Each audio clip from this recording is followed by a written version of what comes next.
Hola, buenos días. Bueno, finalidad y suprafinalidad. Para continuar con la lectura del volumen 1 de Fundamentos de la Sabiduría Hiperbórea. Bueno, finalidad y suprafinalidad. Hemos mencionado tres aspectos del demiurgo: poder, sabiduría y belleza.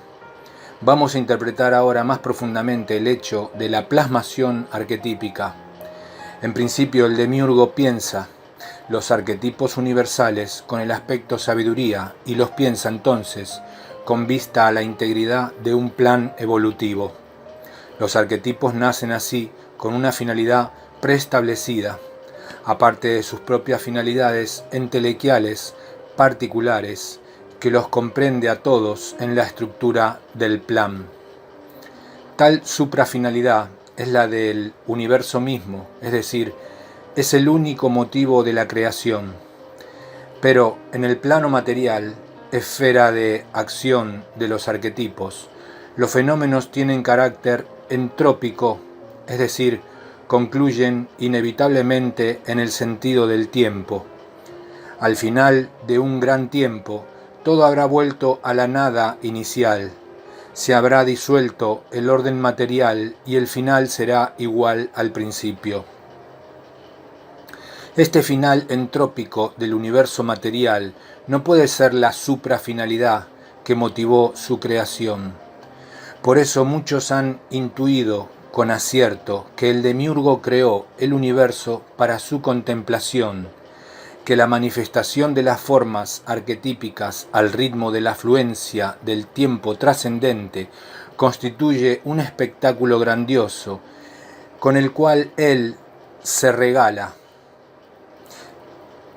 Sin embargo, aunque acertado en parte, este concepto peca de ingenuidad aristotélica, pues supone al demiurgo motor inmóvil, es decir, que mueve sin moverse y que, desde su inmovilidad o eterna quietud, obtiene placer de la contemplación de su obra. Eso es como atribuir al demiurgo la práctica de un vicio solitario, una especie de onanismo cósmico. Si aceptamos el principio hermético de que en el hombre se reflejan los aspectos del demiurgo, podremos entender a éste observando las pautas de comportamiento análogas de aquel. Como se trata de entender la motivación creadora del demiurgo, habrá que observar al tipo de hombre creativo. Y en ese examen comprobamos que no existe una motivación semejante a la contemplación extática que se supone ha asumido un aspecto del demiurgo. En realidad nadie, y mucho menos el demiurgo, se detiene demasiado en la contemplación de su propia obra. El pintor, al pintar nuevos cuadros, olvida a los antiguos. El poeta regala sus poemas. El escritor vende sus libros y a veces su alma, etc. Queremos mostrar con estos ejemplos cuán fuera de lo natural, cuán insólito sería que el pintor permaneciese siempre contemplando un único cuadro pintado por él, o que el escritor leyese siempre y solamente su propio libro. En verdad, si resulta inconcebible semejante actitud en un hombre creativo, piénsese cuánto más ha de serlo proyectada a un creador cósmico como el demiurgo. Lo que ocurre es que nadie, ni aun el demiurgo, soporta mucho tiempo la contemplación de su propia obra. Toda creación proporciona solo placer inicial y no es objeción suponer que una creación continua ha de proporcionar placer perpetuo. El inventor, aun cuando sabe que continúa perfeccionándose, pronto se desentiende de su invento y ocupa la atención en otras cosas que le brindan nuevas satisfacciones. El conocimiento anticipado de la finalidad es lo que a la larga quita atractivo a un proyecto extremadamente prolongado. El placer no aumenta, sino que, por el contrario, disminuye a medida que el proyecto se concreta. El máximo placer se obtiene en el momento de la concepción del proyecto. Los distintos pasos de la obra y su concreción solo confirman aquel placer inicial, pero no pueden aumentarlo. Y el demiurgo, tal máximo placer, ya lo experimentó cuando concibió el plan evolutivo y pensó los arquetipos universales, desde sus aspectos sabiduría y belleza. Cuando posteriormente el demiurgo emana las mónadas que dan realidad a los arquetipos e impulsa a éstas a desplegarse en la materia, con el aliento que procede del aspecto poder-voluntad, la suprafinalidad que motiva tal acción ha de ser otra que la experimentación de placer extático o contemplativo. El demiurgo no ha echado a rodar el mecanismo de la creación y luego se ha desentendido de él, puesto que todo ente del plano material es temporal, es decir, existe en su conciencia. Está sostenido, en tanto fenómeno, por la fluencia trascendente del aliento. Pero esta participación no significa una finalidad en sí mismo, es sólo la ejecución de la suprafinalidad. Para averiguar, o al menos intuir, en qué consiste esta suprafinalidad, observemos nuevamente a los hombres creativos. Una vez concebida y ejecutada la obra, es decir, una vez obtenido el placer de la creación, ¿de qué manera la obra puede proporcionar nuevo placer? Respuesta: por el descubrimiento posterior. Para comprobarlo, basta con pensar en el cuadro que aquel pintor ejecutara hace años.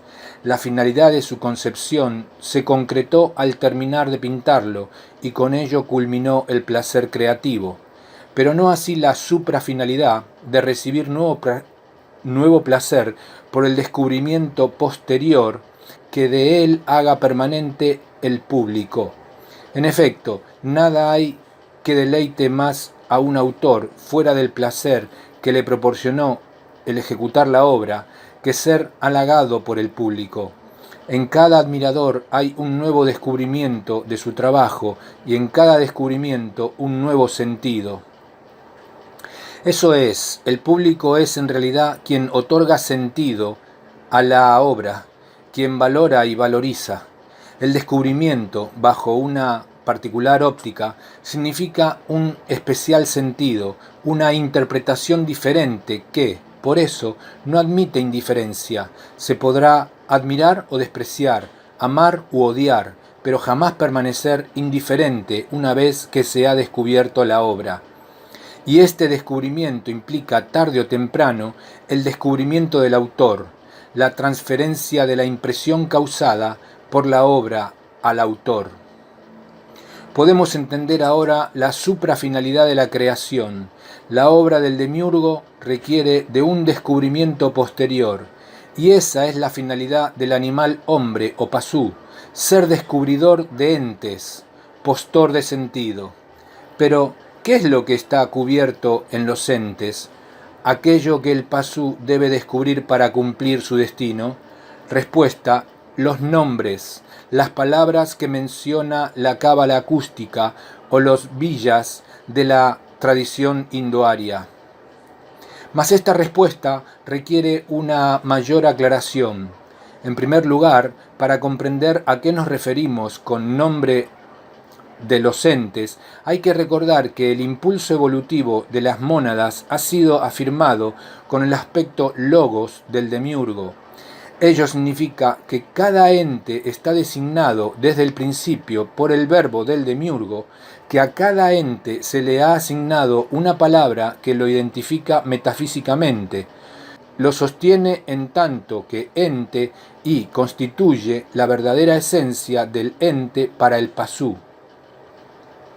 En segundo lugar, debemos distinguir nuevamente, al considerar el orden arquetípico, entre la finalidad y la suprafinalidad. Con finalidad aludimos a la concreción entelequial hacia la que apunta la evolución de los entes. En todo ente hay un término universal que es expresión de los arquetipos que lo sostienen y a cuyo proceso se subordina. Con suprafinalidad nos referimos, en cambio, al designio particular que cada ente posee, en tanto está compuesto por mónadas. No es que en el ente estén las mónadas, sino que el orden arquetípico del que participa toda la materia se estructura en base a la actualización de las mónadas. A cada mónada corresponde en el plano material un quantum arquetípico de energía o átomo arquetípico, del cual el átomo de Bohr es sólo un esquema superficial. En realidad, los mismos arquetipos universales están compuestos por mónadas, que por eso se llaman también arquetípicas, pues ellas provienen de la primera emanación del demiurgo, en tanto que los arquetipos son ideas pensadas sobre las mónadas, en la segunda emanación. Los arquetipos universales son así formas que van de lo simple a lo complejo, compuestas a partir de agrupaciones de la unidad formativa absoluta, que es la mónada arquetípica. No es cierto, pues, que los arquetipos universales sean todos perfectos y simples ideas, sino que, por el contrario, han sido conformados estructuralmente por imitación sucesiva y ordenada de la mónada arquetípica. Puede decirse que todo el universo ha sido construido a partir de una primera mónada imitada incansablemente por el demiurgo. Por eso, la característica esencial del demiurgo es la imitación. Resumiendo, tenemos las mónadas arquetípicas y conformados por ellas los arquetipos universales. Estos seres, desde luego, pertenecen al plano arquetípico, el cual constituye el único objeto de conocimiento, la única verdadera fuente de toda metafísica. Este plano arquetípico o cielo metafísico actúa sobre la materia inferior, imprimiéndole un orden dinámico al ritmo de la afluencia del aliento o tiempo. El plano material es la expresión de tal orden arquetípico. En el plano material, las mónadas arquetípicas se manifiestan como átomos arquetípicos o quantum arquetípicos de energía, es decir, como la esencia existente de toda sustancia, materia o energía. Los arquetipos universales, por su parte, se manifiestan en el plano material como el soporte formal de los entes, quienes son la expresión concreta de un momento del proceso evolutivo en que aquellos se desarrollan.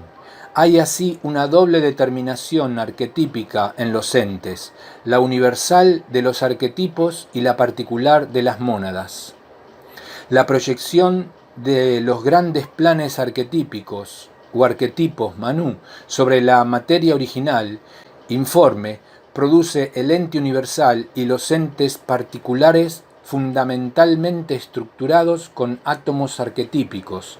El ente evoluciona entonces siguiendo dos procesos formativos. Uno, el universal que apunta hacia la entelequia de los arquetipos. Dos, al particular que determina al ente de acuerdo a un plan. De allí la necesidad de distinguir correctamente qué ha sido puesto en los entes desde un principio para conocimiento del pasú y que corresponde al ente mismo como fundamento de su existencia universal hasta el final, esté o no el pasú en el mundo. Podemos afirmar con respecto a la cuestión que al pasú le fue dado desde el principio la posibilidad de conocer los planes a partir del descubrimiento de los entes, del designio que éstos expresan para él, el destino del pasú, como descubridor y admirador de la obra del demiurgo, es conocer los entes, desde los entes, conocer la estructura del ente universal, del universo, desde el ente universal, conocer a Dios, el Uno. Por el contrario, en este siniestro plan no se prevé ningún modo de conocimiento de la esencia arquetípica de los entes. Más adelante quedará en claro por qué. Bueno, vaya lectura. Realmente complicado tratar de entender a la primera lectura. Y bueno, nada. ir releyendo y tratar de captar cómo esto sucede en los mundos internos nuestros y ver que todo esto no es nada más que obra de encadenamiento del yo, del espíritu nuestro a la materia, y ya vemos que realmente no es algo simple lo que se ha conformado para este encadenamiento, sino que tiene una complicación y que por una falta absoluta, vida tras vida y por tiempos inmemoriales, de una falta de educación y una confusión acerca de cuál es la cuestión real que sucede en nosotros. Entonces, por lo tanto, hasta aquí esta lectura, y queda en nuestras manos este conocimiento, y el entendimiento es lo que tenemos que ir logrando poco a poco para luego poder crear aquel puente que nos saque de la naturaleza material en la que estamos encerrados. Bueno, hasta aquí entonces finalidad y suprafinalidad, otra parte más dentro de este estudio que es el volumen 1 de Fundamentos de la Sabiduría Hiperbórea. Así que así nos vemos en el próximo video. Hasta pronto, chao.